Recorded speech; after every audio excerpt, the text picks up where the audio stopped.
Broadcasting Region 1. This is BBS.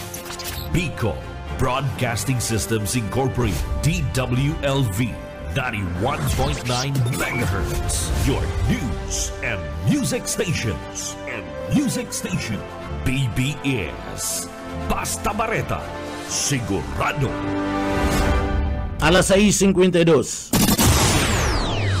Hali sa BBS News Center Naga. Uyan na ang mga nagbabago. Let's go! Mga baretang sigurado. Ini ang BBS Primetime News.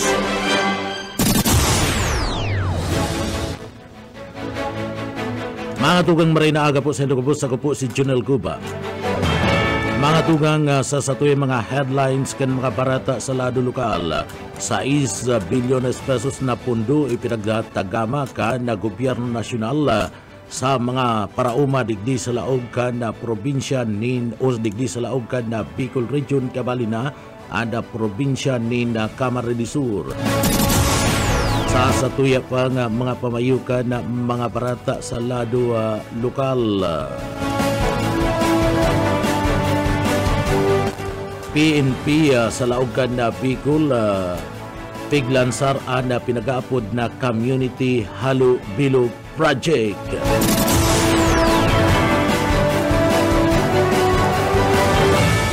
Obos kun obos day epektibo sa laogan na siyudad Canaga kun mayo ni tultul na namamayo.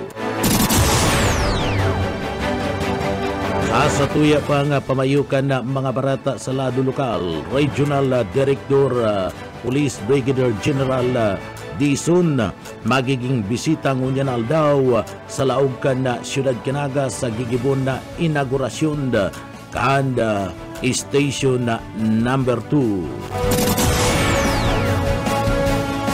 Sa tuya pa nga pamayukan na mga barata sa lado lokal, babayaan na istasyon kan na PNP na dating Station number 2 gigibuhon na kampo o headquarters kan na grupo kan na mobile follow-up team kan Naga City PNP.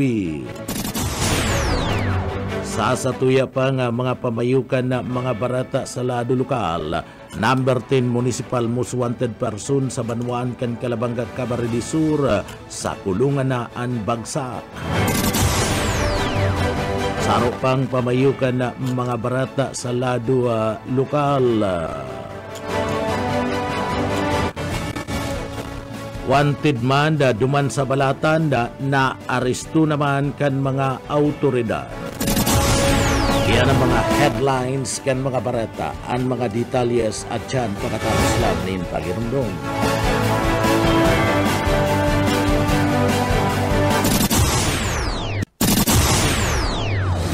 Mga tugang liwat maray na aga po sa Ilocos. Ako po si Junel Cuba. Sa detalyes kita kan sa tuwing mga barata sa lado lokal. Ipiglansar ngunyan kan Philippine National Police Regional Office No. 5 Bicol ang Community Halo-Bilo Project.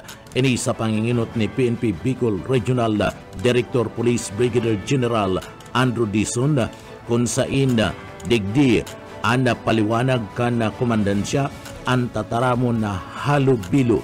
Hali sa tataramon na Tagalog na ang gustong sabihin na pakikisalamua sa ibang mga tao o ang pinag-aapod na socialization.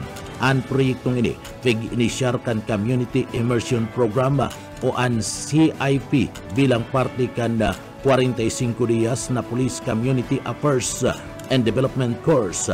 Sa paagi kan CIP, ipiga-introducer ang programa na may katuyuhan na makapagpakusuga ang tiwala asin kooperasyon, kompwesto ang proyekto kan lectures asin na dialogo bilang pagduol nin mga impormasyon sa mga residentes asin na digdiya maprebentar ang pagiging biktima kan anuman na krimen asin pagmantener kan bulos kan pas i-orden sa palibot. Ipinagpayag ni Dizon na sa paagi kani mabibisita kan pulisya ang mga barangay asin direktang makikipag-ulay sa mga residentes bilang pagsiguro kan pinag-aapod na widespread participation asin understanding ang mga pioneer na barangay para sa nasambit ng proyekto and pigla tagama duman sa parte mismo kanda probinsya kana Albay araw kana Imalnud, Mariawa, asin San Francisco duman sa siyudad kan Legazpi, sering mana an Dinoronan asin San Vicente sa munisipyo kan Daraga sa probinsya kan Albay. Masudod dyan ang mga banwaan man sa parte kan probinsya kan Camarines Sur sa paagi kan interaksyon na ini. Mas mapopromote ang deeper understanding asin na kolaborasyon sa pag-ultanan kan pulisya asin man kan komunidad. Sa iba pa nga detalyes kana sa tuya pa nga mga barata sa ladua lokal, pinagpanginutan ni Police Brigadier General Dizon and parte mismo bilang siya and piga sasabing guest speaker kan RPSB training na pinaggibo naman sa probinsya kan Camarines Norte kasudma. Si Police Brigadier General Andre P. Dizon, Regional Director kan PRO 5, pinanginutan and pagpuon kan revitalize sa police sa barangay RPSB training sa multipurpose hall duman sa Camarines Norte Provincial Office kasud mga June 18, 2024. Nasambit ng aktibidad may katuyuhan na pakusugon and relasyon kan pulisya asin kan lokal na komunidad tanganing masiguro ang kaligtasan asin manda ang pagkakaigwanin tranquilidad sa kada barangay sa paagi kan pinag-aapod na RPSB training. Ang mga pulis sa barangay matatawaning kadagdagan na kaaraman asin pagkanood tanganing digdi mapagtibay ang sindang serbisyo sa mga namamanwaan sa sindang sakop na komunidad. Kasabay kan na pagbubukas kan training na iniya pig-ing kaminar ni Police Brigadier General Dizon ang mga pulis na ikonsidera ang sindang misyon bilang katabang asin tagapagtanggol kan mga namamanwaan. Iyan bunga naman kan mantra ni Chief PNP Police Brigadier General Romel Francisco Marbil na gusto kan pulis ligtas gabus na mga namamanwaan asin padagos na magserbing gabay asin inspirasyon sa kada miyembros kan PNP. Ta iba pa nga detalyes kan sa tuya pa nga mga barata sa lado lokal. Nagkaperang mga residentes kan Kamaligan, Camarines Sur naglalaom paman giraray sa water lorry distribution kan MNWD. Boyet Paderes sa detalye. Nagkakaperang residente sa banwaan ng Kamaligan, Camarines Sur, urog na sa barangay Santo Tomas as in San Marcos ang padagos na nag-aasa sa water lorry distribution kan MNWD. Huli sa sagkod sa panahon na ini, uda pagiraray nagbubulis na tubig sinambit ng mga barangay. Sigun man kay Chapi de la Cruz, spokesperson kan MNWD, may mga barangay pa talagang mayo ng tubig. Epekto ini sa buot kan pagkukulang asin repair na ginigibo ninda. Kung kaya nirarasyonan ninda ng tubig ang mga lugar na ini. Mayo man subot fire hydrant sa lugar na pwedeng makuha na ng tubig. Sinabi pa man kan opisyal na bago matapos ang bulan na Hunyo, magiging magayon ang supply ng tubig sa kasentruhan kan banwaan. Huli sa nagkakaigwa ng interconnection sa linya, huhuguton huli sa o hali sa ibang linya, asin madadagdagan na ang pressure kan tubig. Para sa BBS News, Boyet Paderes. BBS Basta Bareta sigurado. Sa iba pang detalyes kan sa tuya pang mga barata sa lado lokal. Sa iba pang detalyes kan mga barata sa lado lokal, all-out support si Police Regional Office 5 Director Brigadier General Andrew Perez Dizon sa mga programa ni Police Chief PNP General Romel Francisco D. Marbil, partikular na sa pagsisiguro na sarunga ligtas na mga namamanwan sa pagultanan kan magayon na relasyon kan komunidad seringmad ang serbisyong pagkakasaruro sa ibang unit kan pulisya. Ninuli kaniya pinagapakusog ang kampanya kontra kriminalidad o plan pagtugis mga pigahanap kan ley o kan batas o ang mga pinagapod na mga wanted person na pasudod kana mga pulis Bicol arog na lang kana matrayumpo na pagkakadakup kan pinagkukonsiderang regional level most wanted person duman sa Calabarzon na kung sain natuntun kan pinagsarong puwersa kan PRO4A asin salado kan PRO5 Bicol Kasurug Caps sa sitio Intramuros, Barangay Poblasyon 1, Claveria, Masbate. Natuldukan ang 2 dekadang paghahanap kanda mga autoridad kanda digdiya masiud ang subject na si alias Leo kung said isinerbi kanda mga autoridad ang sarong aresa warranta na pinagpaluwas kan Regional Trial Court Judicial Region Branch 47 Rosario, Batangas kanda pizza 9 kada bulan kan Hulyo 2024 sa kasong rape o panlulugos. Kasunod kan bagay nini sa Romana Municipal Most Wanted Person sa Bicol Region ada nasiudman kan pinagsarong puwersa kan PRO5 PRO4 sa Morong Rizal kung sain isinerbi an warrant of arrest ki alias Tiri na kung sain ini ada haros 30 taon man na nagtago-tago sa kasong robbery with violence against intimidation of person na may piyansang 100,000 pesos.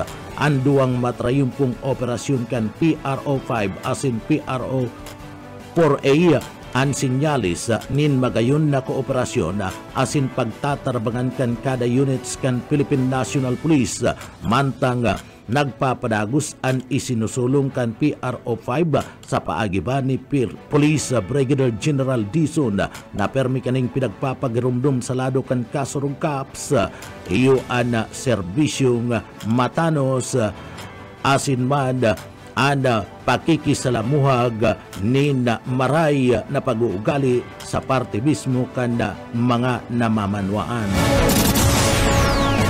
Iba pa nga detalyes kana sa tuya pa nga mga barata sa lado lokal, mga food packs na ipiga tao dyan sa Pamplona, silyado basado sa pahayag ni Konsyal Dunakaw. Mike Gravito sa detalye.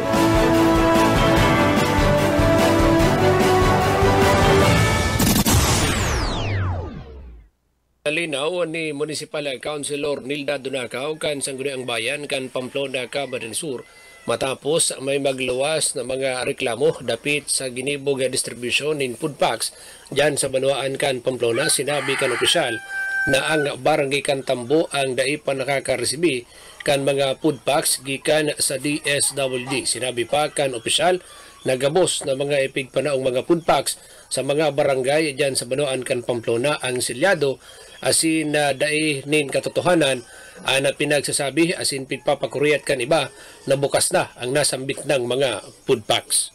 Ang barangay Tambo po dai pa man po nakaka-receive. And alam ko po, iba talagang big tao pero bako pong bukas. Sealed na sealed po. Bigkaag lang po sa may handle lang. Pero nasa box na ito po bukas. Parte kan naging mga pahayag ni Municipal Councilor Nilda Dunakaw dapit sa paglilinaw kani na ang mga ipiga panaong mga food packs sa mga residentes kan Pamplona ang silyado asin bakong bukas. Para sa serbisyo publiko, ini po si Mike Gravito, Basta Bareta, sigurado. BBS, Basta Bareta, sigurado.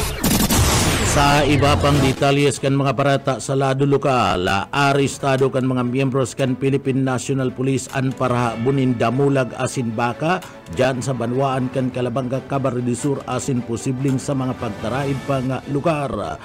Ang grupo kan Calabanga Municipal Police Station nadako pa bandang alas 6:30 nin Banggi Kasubanggi sa sitio Sorimao, Barangay kan Karananda, Pasakaw, Camarines Sur asin banda iyan sa tabang kan grupo kan tracker team ana sarong nagangaran na alias Berta, 36 anyos, soltero, residente kan Zona 4, Barangay kan Pabrika sa Calabanga, Camarines Sur.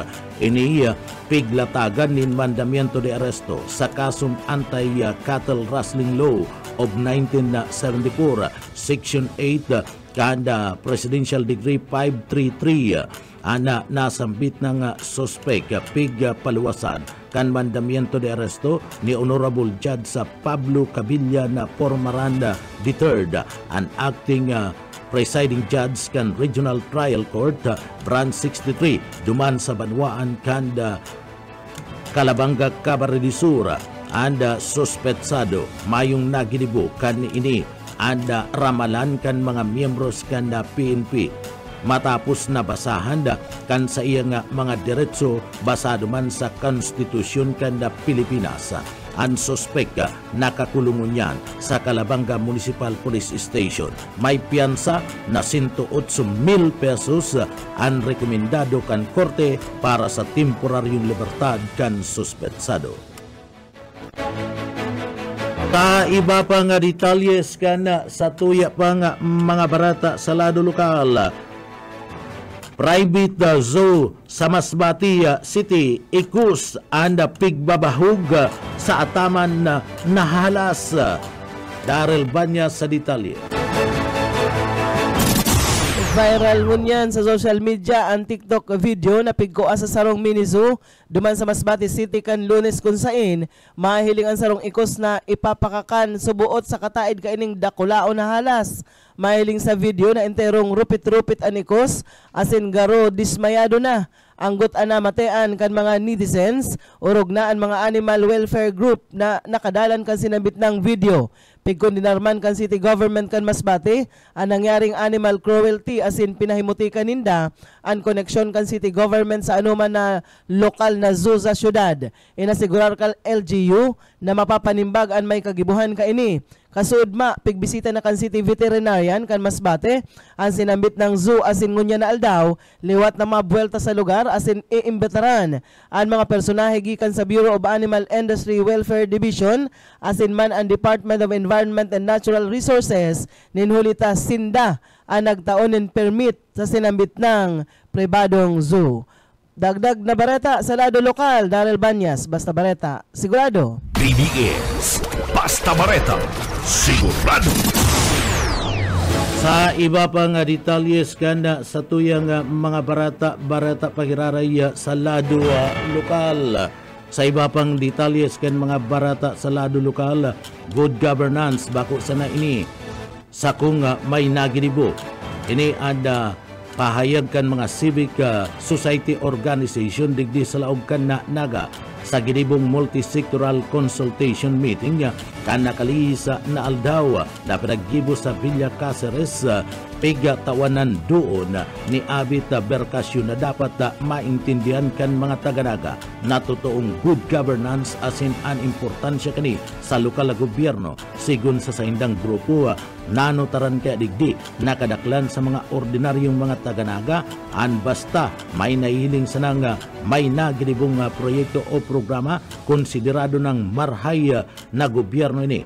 Kaya mas marhay subuot na tukdoan asin ipagirumdum sa mga taganaga kung ano talaga ang marhay na gobyerno kung sain igdi subuot sa siyudad kan naga anda pigpunan kanda pigapod na good local governance sa pag-aagi subuot sa paagi subuot kaniya matutukdoan asin na mabubuklat an sa indang mga mata na kung ano talaga ang pigapod na marhay na paggugobyerno sharing man ang mga nangyayari sa saindang lugar bako subuot sa kadakulan ni proyekto na nadaragdi alagad hilingon man kung may mga anomalya na nangyayari sa mga proyekto may mga lagay na kinukuha sa parte mismo kanda mga kontratista o ang pinag-aapod na SOP sharing banda mga lagay na kinukuha gikan na mismo sa mga parapataya asin operador kan na weteng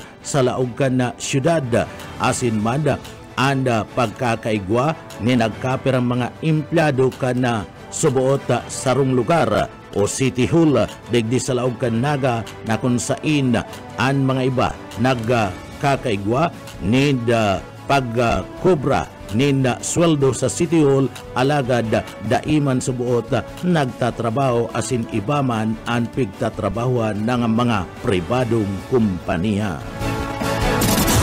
Sa iba pa nga detalyes kana sa tuya pa nga mga barata pagita sa lado lokal, mga paratanom nin mais sa Bicol, dakulang ambag sa lado kan ekonomiya o kaisminda sa detalye.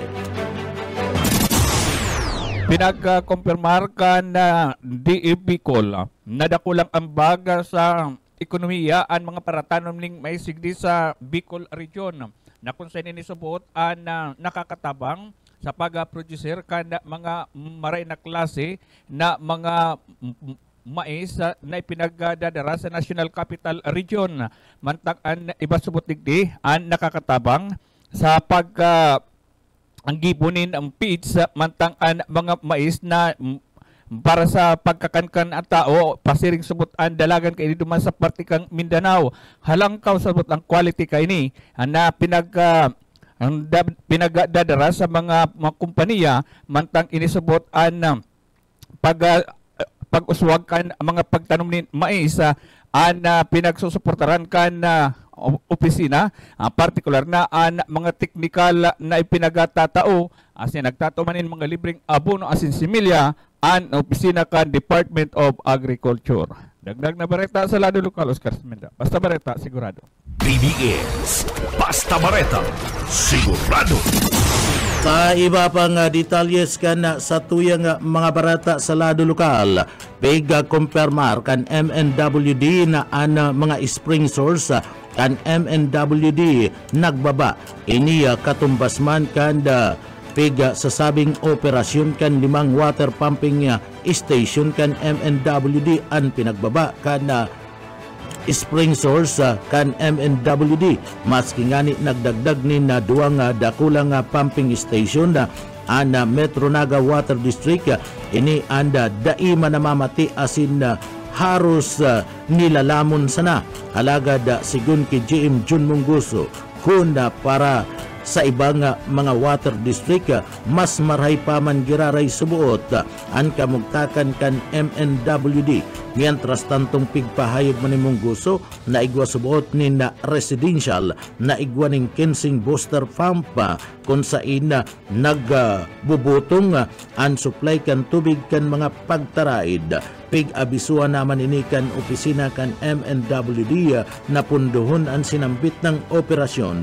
Igwa naman sindang nadakop na nagpapabakal nin tubig gikan sa nawasa gamit ang booster pump. Ini anda sa inda naman na pigpatanidan. Uya ang parte kan mga pahayag na yan ni GM Jun Mungguso kan MNWD. Special banki po si mga spring sources ta. Talagang for the longest time po, ang katotohanan po kaya nagbaba siya katumbas ng 5 pumping stations. Araw kaya si epekto ng El Nino sa nature. Kaya mas kinagdagdag po kitang 2 dakulang pumping stations na pinadalagan, garinalon lang.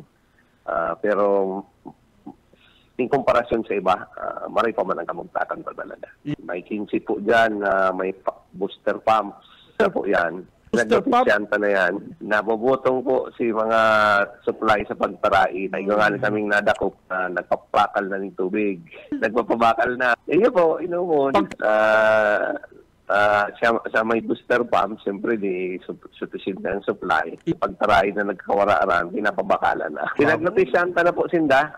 They have until this week na mag-comply. Otherwise po, puputulan mo sinda. Puputulan niyo po yung supply. Dahil man po kita laog sa vicinity ninda. Trespassing. Kaya ang ibon sa na kaya, pag may violation, puputulan. So, artiyan kan mga pahayag ni GM Jun Mungguso kan MNWD sa entrevista kan programang Radyo Banat ni Benji Rivera.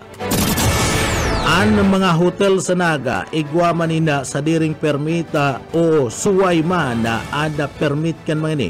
Asin ang mga ini compliance o nagsusunod sa mga requirements na pigadudul kan MNWD. Ang mga residential lang subuot anda bawal ang booster pump sigun paman ki Jun Mungguso. Dapat ibinubugtak ini pagkatapos kan tangki. Alagad ang ginigibo kaya subuot kan mga residential ini direkta na subuot na ibinubugtak o itinatakod sa tubo kan MNWD kaya apektado ang supply kan tubig kan mga pagtaraid uli ta ini nabubutong. Ada subuot maraot padigdi uli ta kulang na ang supply si mga baybay nabubutong pa kan may kadsadiri kan booster pump. Uya pa si Jun Mungguso ang GM kan MNWD. Ang mga hotels po kaya may suway man na permit yan. Sabihon complying sila sa requirements. Si mga residential lang po talaga kaya dapat po kaya ang booster pump nilalag after the tank. Ang ginigibo po nilalag ninda direct sa tubo ta. Kaya si supply kang pagkataraid, butong yan talagang intiro. Ang maraot pa kaya, kung kulang ang supply, pati po suat ng baybay, butong maninta. Tank mo na po, after the tank, saka kamalaan yung booster pump. Yan po ang tamang. Ako direkta po sa tubo, makahirap po talaga kayo ng pagkataraid mo. Madali man sana yan. Maski sa Shopee po, sa Lazada, nakakabakal. Portable na po, yan mo yan. Kaya kung minsan, pag-inspection mo, kami ng healing. Siyempre, pag-aram ng may ibang tao, itatago. Tabon lang po yan eh. Kaya ginilin mo po, iniling mo si mga konsumo. So katahid niya sa tuo, 150 ang konsumo. Si katahid sa ibang 150. Tapos 15 tos. So, tingko yan, booster pump. Na paano na 150 lang si dumaan yung katahid siya, 500. Si Mr. Jun Mungguso kana MNWD sa programa nga Radyo Banat ni Benji Rivera. Mas maray subot ang kamugtakan kan MNWD kumpara sa ibang mga water district na sarong simana 2 bisis na nag-ooperar o nagpapabulos ng tubig asin ini ginigibo na 3 oras sa aga, 3 oras man sa pagkabanggi. Mas maray pa man subuot ang opisina kan MNWD tamas kimaluya alagad 24 oras na igwanin supply nin tubig. Padagos man ada pag ihingua sa ngunyad ginigibo ana drilling kanda 2 additional pumping station mantang preparado naman ang pagbulos kanda Almida pumping station pighahalat na lang ang permit na ipapaluwas kan gobyerno nasyonal asin oras na maipaluwas na ang permit initulos man napapaandaron para makadagdag kan supply kan tubig sa mga konsumidores kanaga. Uya pa si GM Jun Mungguso kan MNWD. Nasa kang ma-schedule kitang daw sa simana, 3 oras aga, 3 oras hapon. Mas maray lang ka magtatanda. Kaya sige taman hinguha, actualmente mo niyan po, may ginigibong drilling na 2 additional pumping station. Si Almeda po, igahalat na lang sa permit. Ready to go na po ito. Igahalat na lang sa permits. Yan kaya ang minsan nakakabala sa tuya sa national government pa kita nag-aagad ng mga permission yan. Party yan kan mga pahayag pa ni GM Jun Mungguso kan MNWD. Haros patapos na ang rehabilitation kan tinampo sa Zona 5 asin mada masudod na ang Zona 7 diretso asida ang luwas sa barangay kanda Balatasan da Calabanga, Camarines Sur. Igwa naman ni mga nai-install na mga solar light sa mga madiklum na mga lugar sa lugar kan San Miguel Bay. Nasakop man kan barangay kan Sabang, Calabanga. Alagad kulang pa. Alagad ang importante subuot napuunan na ang proyekto asin napailawan na ang ibang porsyon. Uya si Barangay Kapitan Paul Santos kan Sabang, Calabanga, Camarines Sur. Development sa Barangay May. Ngunyan po, patapos na itong road rehabilitation from Zone 5. Sa Zone 5 lang po yan. Yan po, kung di ako napapasala. Previous administrations pa po may mga request na po kayan sa ibang mga aralang na official ng gobyerno. So, ngunyan po, patapos na yun sa Zone 5, may masunod pa from Zone 7B, diretso itong ang iwas na po kayan Barangay Balatasan, ibang barangay na po yan. So, yun po yan ang mga masunod na proyekto. Sa ngunyan, kung kamo po nagbibisita dito sa Sabang and mahilig magtanaw dito sa San Miguel Bay, yun na po kaming pig-install na mga solar light. Madiklum na lugar, ngunyan pigpaliwanagan mi na po. Although kulang na po, may napuna na. Yun man ang sabi ko kumbaga may mapunan lang kita, imposible daytime madurog-diretso mapadago. Mientras tanto, plano kan Barangay Council kan Barangay Sabang Calabanga Camarines Sur na magkaigwa kan pinagapod na San Miguel Bay Boulevard na anda Barangay Sabang iyo ang dadayuhon kung saan anda mga taganaga asin iba pang lugar pwedeng magpasyar sa boulevard sa saindang barangay. Kabali pa dyan ang pagbugtak nin mga tukawan na pwedeng paingaluan. Inikatakodman kan saindang proyektong Project Tukaw. Uya pa si Barangay Kapitan Paul Santos kan Sabang, Calabanga, Kamsur. So, ang plano may po dito sa San Miguel Bay, magkaigawa ng San Miguel Bay Boulevard na Sabang ang dinadayo. Alimbawa, kung ikataganaga, gusto mong magduman sa Boulevard niya, tapos mapasiring ka pang partido or sa San Jose Partido, tamagin man baga ang Boulevard duman. Mapapiliyon ka, arin naman sa may Calabanga or sa San Jose Partido. Pwede mo nang pili. Igawa pa po kaming project dyan, itong inapod na Project Tukaw. May mga ibubugdak o mga install pong mga bench or mga tukawan na pwedeng pahingaluan sa mga bisita po dito sa Sabang, ibig ka mga taga-Sabang. So, ako po kayo ng mga more on tourism aspect or tourism side pong tigya detachment ng tanganing sabi ko tayo lang kita puro sa mga trabaho, infrastructure o kung ano pa man. Ito itong dapat makuha din ng pag-abot sa turismo. Partiyan kan mga pahayag ni punong barangay o barangay captain Paul Santos kan Barangay Sabang, Naga City. Haloy na kuta ng gustong inauguraran kan Philippine National Police o PNP Naga ang bagong police station number 2 kan Siyudad Canaga. Alagad sa inot na pag-inspeksyon sa edipisyo, igwanan nin mga nahiling na mga daipatapos. Alagad sa uring inspeksyon na pinagibo, ayos na ang gabos. Kaya pwede na ining gamiton bilang bagong police station na number 2 kan PNP. Sigurado subuot na digdig gaganahan ang mga matrabahong mga pulis. Ulit na magayon asin presko ang nasambit ng hipatura.